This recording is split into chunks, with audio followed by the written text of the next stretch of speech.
जब तक सजा न मिले एक एक महिलाओं की पीड़ा का हेडलाइन मैनेजमेंट पे नहीं जाऊंगा कि सॉफ्ट कॉरिडोर दे करके अरेस्ट को खबर बनाना और बाद में दबाने की कोशिश करना। हमने देखा है ना इनका कार्यशैली। अभी ब्रजभूषण शरण सिंह जी के बेटे के कॉन्वॉय में दो की मौत हुई। कैरेट ड्राइवर जिम्मेवारी लेगा।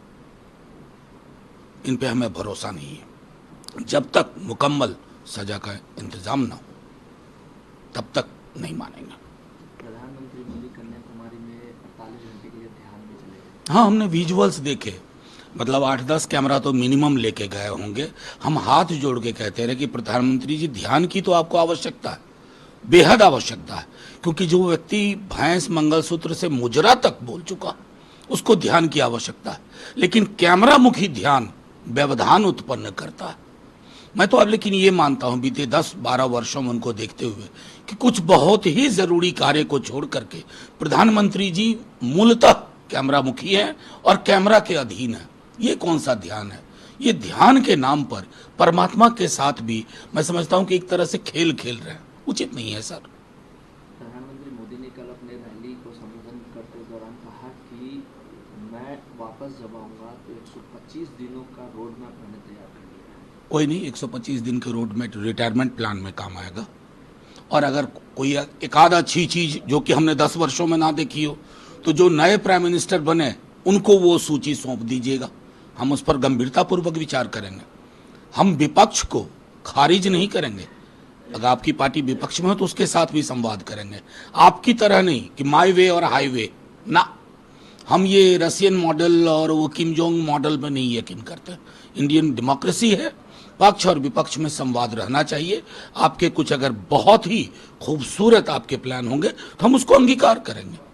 मल्लिकार्जुन खड़गे ने कहा है कि प्रधानमंत्री मोदी ने इस चुनाव में कांग्रेस को बहुत कोसा है, प्रचार थम गया है, अब विदाई की बात है। नहीं, मैं सीधी कहता हूं, उन्होंने तो गिनती करके बताया कितनी बार। अच्छा, मैं आप लोगों से ईमानदारी से पूछता हूं, कभी आपने प्रधानमंत्री जी को अपने मैनिफेस्टो पे बोलते देखा? नड्डा जी को, अमित शाह जी को कभी नहीं। यहां आए तो तेजस्वी जी को गाली दिए। क्यों गाली दिए? क्योंकि तेजस्वी जी ने नौकरी को लेकर के एक पूरा का पूरा संदेश नैरेटिव भेज दिया। महिला सबलीकरण 1 लाख रुपए हर वर्ष वो दे दिया। इस पर प्रधानमंत्री जी कभी नहीं बोले। प्रधानमंत्री जी आक्रोश में आकर के टोटी नोच लेगा, बिजली काट देगा, भैंस खोल ले जाएगा, मंगलसूत्र छीन लेगा, मुजरा करेंगे ये लोग। अगर इस तरह की आप जुबान बोल रहे हैं तो अब कैंपेन के विमर्श को नीचे ले आ रहे हैं। ठीक किया मनमोहन सिंह जी ने कल चिट्ठी लिखी। किसी भी प्रधानमंत्री ने आज तक उस पद की डिग्निटी को इतना तार-तार, उसकी गरिमा को इतना तार-तार नहीं किया। योगी आदित्य ने आपने कहा है कि ये कांग्रेस पार्टी औरंगजेब की राह पे चली है और तालिबानी और शरिया कानून लागू करने वो जयशंकर जी और प्रधानमंत्री जी पर टिप्पणी कर रहे हैं। तालिबान से कौन डील कर रहा है भाई? कौन डील कर रहा है? आपकी सरकार ना जो चल रही है।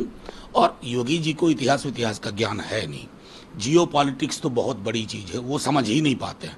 उनका पूरा दर्शन एक मठ का दर्शन है, और मठ का दर्शन, एक खास मठ का दर्शन इस देश का दर्शन नहीं हो सकता। इस देश के दर्शन में कबीर हैं, बुद्ध हैं, और हमारे कर्पूरी ठाकुर से लेकर के पेरियार हैं। उस दर्शन को समझ ही नहीं पाएंगे। उनसे मैं अपेक्षा भी नहीं करता हूं, बल्कि उनके लिए शुभकामना है, क्योंकि उनको मठ वापस भेजने की पूरी तैयारी हो चुकी है। कल अंतिम 7वें चरण का मतदान होना है, क्या लगता है मतदाताओं को क्या अपील कीजिएगा? देखिए, मैं आपको सीधी सी बात कह रहा हूं कि मतदाता खुल के आए अपने रोजगार के लिए। बिहार के चूंकि मैं बैठा हुआ हूं, तेजस्वी जी ने लंबी लकीर खींची है, उस लकीर को मजबूत करिए। वो लकीर मजबूत होगी तो दिल्ली तक जाएगी। फिर नौकरी, बार बार नौकरी के लिए कहना नहीं पड़ेगा। अभी तो गांव तक नौकरी पहुंची है, घर घर नौकरी पहुंचेगी। महिलाओं को बिना किंतु परंतु के 1 लाख रुपए, सिलेंडर 500 रुपए, ये रिलीफ इस देश को जरूरी है। बिहार में यही चलेगा, चाहे बक्सर हो, काराकाट हो, नालंदा हो, सासाराम हो, पटना साहिब हो, पाटलिपुत्रा हो, और आरा हो, ये जितने भी आप ये क्षेत्र देख रहे हैं, सब जगह जहानाबाद समेत यही चलेगा। नौकरी मतलब तेजस्वी। खुल के आइए, मतदान करिए, जलपान से पूर्व ही मतदान कर लीजिए, ये हमारी आशा होगी।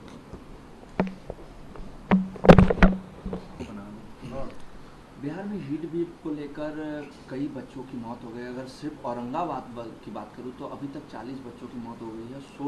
16 लोगों की 2 घंटे में मौत हो गई। देखिए, औरंगाबाद तो बेहद ही पीड़ादायक और दुखदायी है, लेकिन बिहार का कोई जिला ऐसा नहीं है जहां से मौत की खबरें नहीं आ रही है। सरकार एक्नॉलेज नहीं कर रही है। इतना हंगामा हुआ, लोग सड़कों पे आए, बार बार आग्रह किया, आप लोगों ने आवाज उठाई, हम लोगों ने आवाज उठाई, तेजस्वी जी ने बार बार कहा, अपने स्कूल की छुट्टियां की दबाव में, लेकिन शिक्षकों ने क्या बिगाड़ा भाई? 47 डिग्री, 46 डिग्री, 48 डिग्री में शिक्षक को आप क्या काम ले रहे हैं? क्यों आना चाहिए? और मैं नहीं मानता हूं कि ये सिर्फ के पाठक जी का मामला है। अगर सिर्फ उनका मामला है तो मुख्यमंत्री जी कहां हैं? उनके प्रिय मंत्री लोग कहां हैं? कितनी मौतों का और इंतजार करेंगे भाई? इतनी तो संवेदना होनी चाहिए। अगर संवेदना मर गई है तो मुझे आपसे कुछ नहीं पूछना। अगर संवेदना का कुछ भी अंश बचा है, फौरी तौर पर शिक्षकों को भी रिलीफ दीजिए। वो इंसान है, उनके साथ इंसानी व्यवहार करिए। शिक्षकों का भी ये कहना है कि जब बच्चे स्कूल में नहीं आ रहे तो मैं एग्जैक्टली मैं वही बात कह रहा हूं कि एक तो बच्चों तक को आपने, जब बच्चे गिर के बेहोश होने लगे, वो विजुअल्स आई, तब आपने, जिसको कहते हैं बहुत रिलक्टेंट निर्णय लिया। शिक्षकों को क्यों प्रताड़ित कर रहे हैं? क्या आप 8-10 दिन के लिए उनको रिलीफ नहीं दे सकते? क्या आप मौत देखना चाहते हैं? या वही जो मैंने कहा कि संवेदनाएं मर गई। और जो आपके लिए आंकड़ा होता है ना, वो किसी घर के लिए चिराग है। आप तो कहेंगे 30, 20, 5 हीट वेव से नहीं हुआ, पहले से बीमारी थी। आप उस तरह की सरकारों में शुमार है जो मौत के आंकड़ों के साथ खेल खेलते हैं। अभी भी आग्रह करता हूं, शिक्षकों के बारे में फैसला बदलें और उनको रिलीफ दें।